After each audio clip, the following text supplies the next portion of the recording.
All right, so today we're going to dive into microenterprises and how they can revitalize spaces and really energize communities. We've got this really insightful article from GAEM, the Global Asset Exchange and Microhub Network. It's called The Power of Microenterprises, Revitalizing Spaces, Empowering Communities. So get ready for, some inspiring ideas today.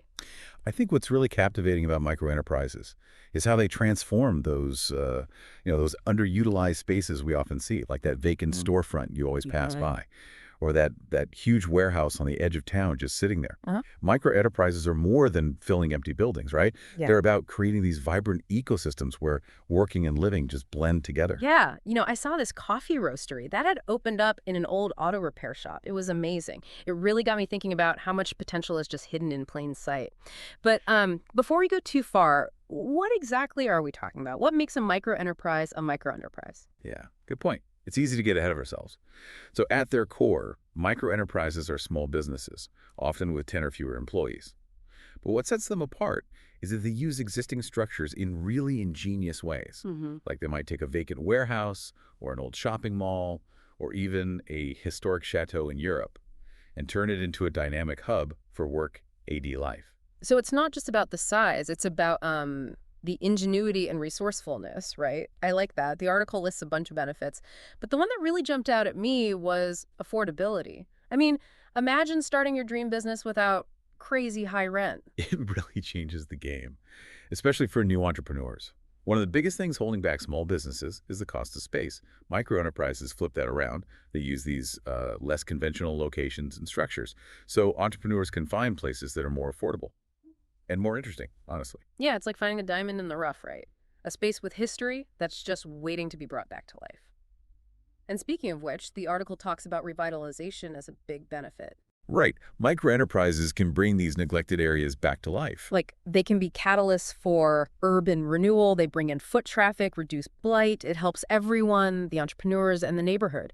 So we've got affordability, we've got revitalization, but there's more, right? The article talks about mixed use, functionality, sustainability, even passive income. Sounds like microenterprises have it all. They do. They're so adaptable. Picture this. You have a former warehouse and it's buzzing with activity. There's e-commerce businesses using it for distribution, artisan studios showcasing their goods, and maybe even a smart micro hotel tucked away in a corner. It's all about using the space in the best way possible. Hold on, a micro hotel. That's cool. The article mentioned these sleek, modern micro hotels. Yeah, it's a growing trend. They're all about efficiency, automated check-in, streamlined designs, integrated systems that handle everything. They work for both travelers, A&D long-term tenants who want affordability and technology. Wow. It sounds like they're changing the hotel industry. So what about those malls that are struggling? The article mentioned some creative ways to repurpose those too. Right, malls are having a hard time. But imagine turning them into mixed-use complexes. You could have apartments or co-living spaces in the front and workshops and studios in the back. It brings the whole thing back to life. My mind is blown. We've covered warehouses, micro hotels, malls, all in a few minutes. And let's not forget about passive income. The article mentioned returns of 8–10% annually, which is incredible. It is. And one of the best examples is converting those old hotels into micro apartments or Airbnb-style places. Mhm. Imagine you could live in part of the property and rent out the rest. Okay, wait. So I could live in, say, a converted historic hotel Yeah. and make money from the other units. That sounds amazing. But wouldn't it be a logistical nightmare? That's where things get interesting. And you need to know about your local zoning laws.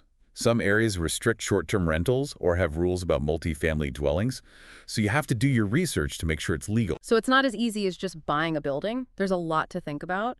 But even with those challenges, the potential is huge. So for our listeners who are probably as interested in this as I am, how can they start exploring micro enterprises in their own lives? That's a great question. And it gets to the heart of why microenterprises are so exciting. They're not just an idea. They're a real way to make positive change. Yeah, it's like we have all these possibilities now, Hmm. and we need to figure out how to use them. The article is great for background, but I think the examples are where things get really interesting. Absolutely. Seeing it all in action is key. One example I liked was the pop-up retail spaces in Toulouse, France. I've been following that. It's amazing how those temporary spaces give entrepreneurs a chance to try things out. Okay, so tell me more about that. What does a pop-up retail space in Toulouse look like? I'm picturing cobblestone streets and maybe an old bakery turned into a boutique. You're on the right track. Toulouse loves this idea, and you'll find pop-ups all over, like an empty storefront, a courtyard, a park even. The flexibility is what's great.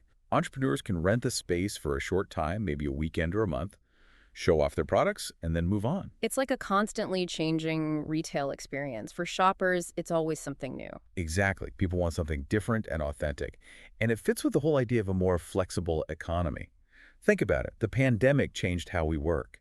We're not always tied to one place anymore. Right, we want spaces that can change with our lives. And speaking of adaptable spaces, the article talks about how warehouses are being used now. Warehouses are perfect for this. I worked on a project where an old textile warehouse became a workspace for artists. It had studios, shared equipment, even a gallery.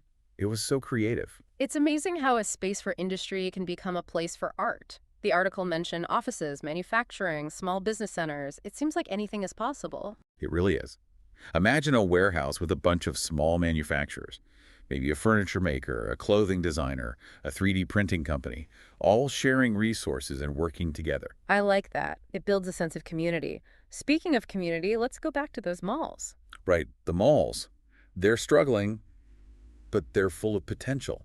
Imagine a mall with apartments, co-living spaces, workshops, studios, all mixed together. It's about breaking down the old ways and creating multifunctional spaces. Exactly. These mixed-use malls could have gardens, green spaces, share amenities like gyms or co-working spaces.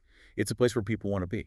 You know, as we're talking, I'm thinking about that warehouse you mentioned for artists. I know some potters who need a studio space. Maybe we could connect them. Wait, are you talking about the group that makes those ceramic mugs? Because if so, that would be perfect. We have space for a kiln. It would be great to have them. This is what I love about these conversations. We're not just talking, we're making connections. So we've covered pop-up shops, warehouses, malls. But the article also talks about microvillages, especially in Europe. Now, this is interesting to me. Microvillages are amazing. It's like the next level of microenterprises. You might have an old chateau in France, a warehouse in Berlin, or even empty land. They become these self-contained communities with everything. It sounds like a perfect little village where people can live and work together. There's definitely some of that. Microvillages often use green building, renewable energy, community gardens. It's a sustainable lifestyle. So who lives in these microvillages? Is it entrepreneurs, artists, people who want to live sustainably? It's a mix, which is great. Yeah. You might have local artisans and entrepreneurs and digital nomads who want a unique place to live and work. I can see that, especially with more people working remotely. Imagine waking up in your micro apartment surrounded by nature, getting coffee at the village cafe, then going to your co-working space. And we can't forget about intergenerational living. Microvillages could be a solution for senior housing, creating communities where different generations can connect. It's like bringing together all these different aspects of life: sustainability, community, entrepreneurship, technology, intergenerational living. Exactly. Microvillages are about more than just buildings. They're about a sense of belonging, a shared vision for a better way of life. Okay, I need to live in a micro village now. But let's get back to the financial side. You mentioned passive income through micro apartments or Airbnb. Right, and it depends on what kind of microenterprise you have. Long-term rentals are steady, while Airbnb might make more money but needs more work. It depends on your goals and how much risk you're okay with. So there's a lot of planning involved. Absolutely. And that's where groups like GAEM are helpful. They connect entrepreneurs with funding, mentorship, and a network of people who want to do the same thing. It's interesting, you know, we always hear about supporting small businesses and communities, but this is like a real way to do it. Yeah, it's about action, not just ideas. Right. It makes me think about that coffee roastery again. What if I talk to the owner, you know, about their experience? That's a great idea. Learning from others is so important. It's like a network of mentors, people helping each other out. Wow. And what about our listener? They might be inspired, but not sure what to do. It's hard to go from thinking about it to actually doing it. So let's talk to our listener directly. What are you interested in? What spaces in your community could be changed? Maybe you see an empty storefront every day. Could it be an art gallery? Or a place to learn new skill? Or maybe your downtown has empty buildings.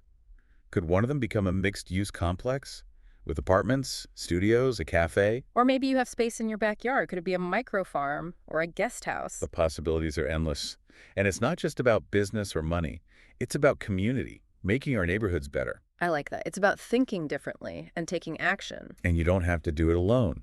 There are groups like GAEM and local initiatives that can help. So As we finish this deep dive, I want you to think about this. What's one small thing you can do today? Maybe just walk around your neighborhood, look at the spaces differently. Or contact a local organization? Or talk to other entrepreneurs? Just start somewhere. Even a small step can make a difference. So go out there, explore, connect, create. We can all make a difference.